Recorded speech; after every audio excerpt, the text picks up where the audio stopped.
तो कल शाम को हमें इवनिंग में 4 बजे के बाद पेशेंट्स आने शुरू हुए गैस्ट्रोएंटराइटिस के काफ़ी तादाद में। फिर हमें इत्तला आई कि वहाँ इनके गांव में जहाँ से पेशेंट्स आए हैं, त्रेल नाम है शायद उस इलाके का, वहाँ कुछ आउटब्रेक हुआ है गैस्ट्रोएंटराइटिस का। तो फिर हमारी टीम वहाँ पे गई ऑन स्पॉट, एम्बुलेंसेस के साथ, स्टाफ के साथ, कुछ डॉक्टर्स के साथ और कुछ मेडिसिन के साथ। वहाँ से हमने पेशेंट्स को उठाया जो थोड़े सिक थे, कुछ को हमने वहीं पे मैनेज किया। तो जिनको हॉस्पिटल में एडमिशन की ज़रूरत थी उनको हमने जो आसपास के हमारे हॉस्पिटल्स थे वहाँ एडमिट किया। वहाँ रास्ते में ही एक PHC आता है, PHC आडलश, उधर हमने पेशेंट्स को एडमिट किया। यहाँ ओवरनाइट हमने काफ़ी सारे पेशेंट्स को एडमिट किया। आई थिंक हमारी 3 एम्बुलेंसेस पेशेंट्स को कैरी कर रही थी इधर से उधर।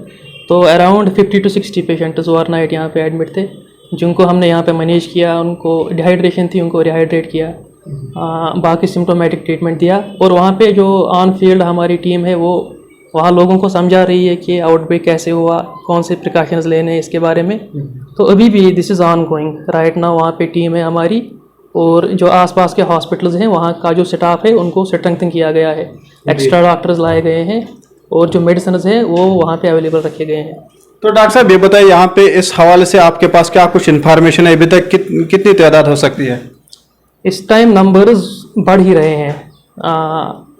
वहाँ के जो लोग हैं जो यहाँ पे एडमिट हुए थे उनके मतलब कहने के हिसाब से, और जो हमारी टीम है तो लाइकली कुछ वाटर सोर्स है कंटामिनेशन का अभी चल रहा है। वहाँ पे एग्जामिनेशन सैंपल्स लिए गए हैं, likely source of contamination water ही है। तो वहाँ पे जो टीम इस टाइम लोगों को काउंसिल कर रही है इस बारे में कि कैसे इसको फर्दर प्रिवेंट करना है। तो likely it will be contained, as such panic होने की ज़रूरत नहीं है। हमने किसी पेशेंट को किसी हायर सेंटर पे रेफ़र नहीं किया है। जो भी पेशेंट यहाँ पे आए उनको हमने यहीं पे मैनेज किया है।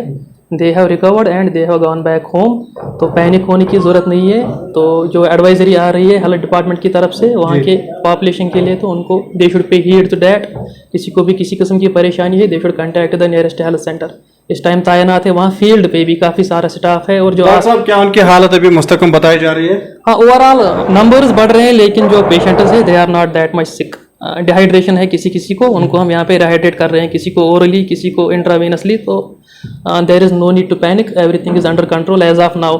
इवन अगर केसेस बढ़ भी रहे हैं, ये नेचुरल होता है आउटब्रेक में, जब तक जो सोर्स ऑफ कंटामिनेशन वो हटाया ना जाए तब तक केसेस बढ़ते हैं। But we are managing them and as of now there is no need to get panicked.